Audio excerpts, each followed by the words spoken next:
There was once a transport museum in England full of motor cars.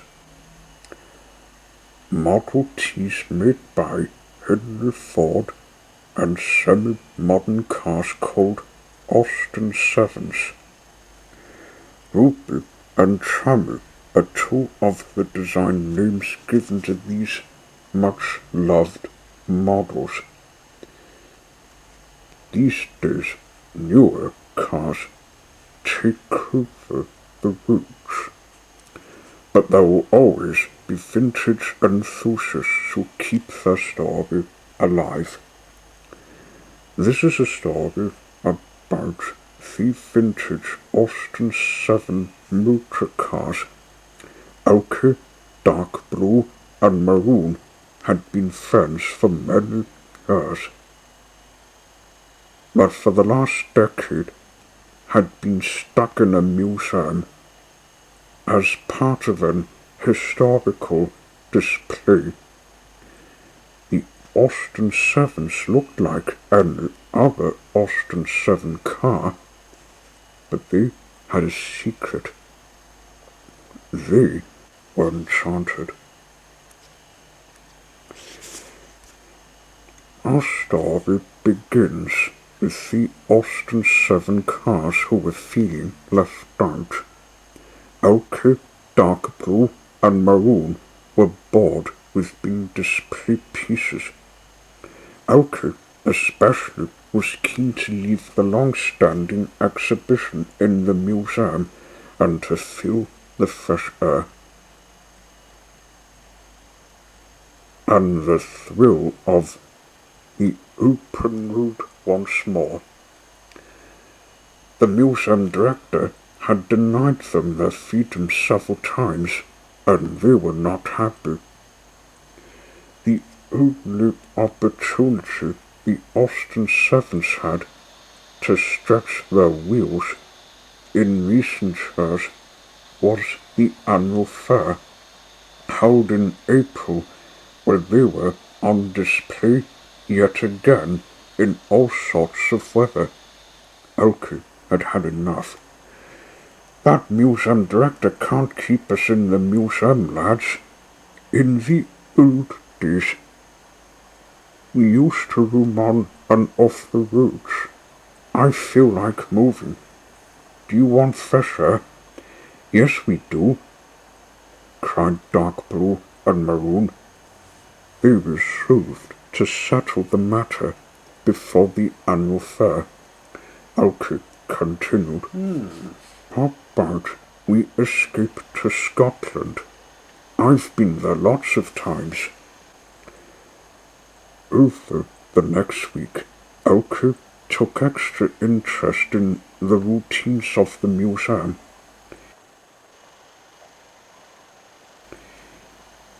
He noticed that the main entrance was left open at morning tea time each day, while the museum director drank his cup of tea. It gave him an idea.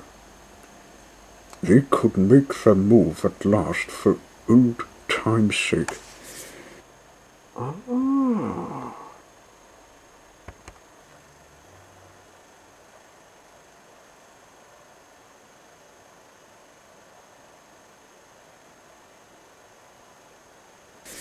The very next day, ochre, dark blue, and maroon began their quest for freedom.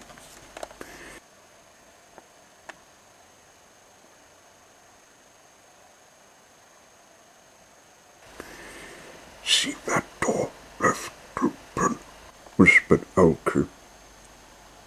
We'll go through it. Then we can make the journey to Scotland. There's one thing we should do first, said dark blue. We should put on fake number plates. Good idea, laughed Oki. The museum director will have the dishes.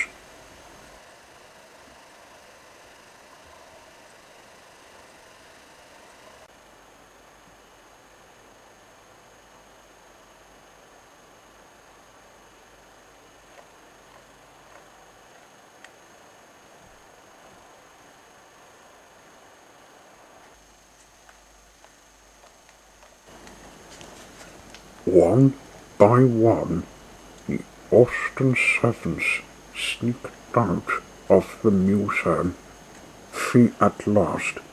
They drove to a scrapyard nearby, where they each found a spare number plate to disguise their own. There used to be an old van that worked in the scrapyard, a very shady character. The Austins had seen him try to run cars off the road in an effort to ruin them for scrap.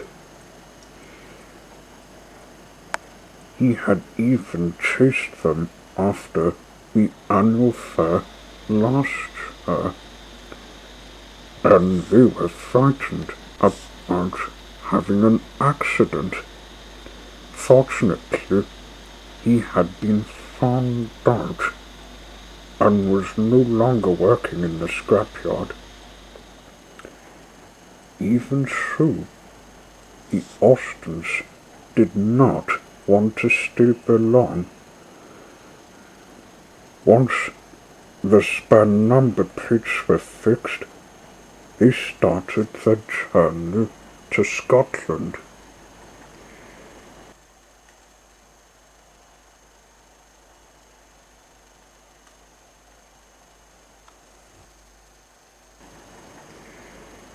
Meanwhile, back at the museum, the director had finished his cup of tea and was making his regular security check of all the displays. On reaching the Austin Sevens area, he let out a noisy gasp. Hey! Where are my Austin Sevens? It can't have escaped. It's against my rule. You see, the museum director did not like Austin Sevens. He went to his desk straightway and called the police. By this time, Elke, Dark Blue, and Maroon were kilometers out of London and pleased to have fresh air. By and by, they stopped at a service station to fill up with petrol. Beforehand, Elke had signalled to his friends to be casual at the pubs because of the security cameras on site. He didn't want to cause any uncertainty about their presence. He made good time and set off again. That went well, said Maroon. I can't wait to get to Scotland.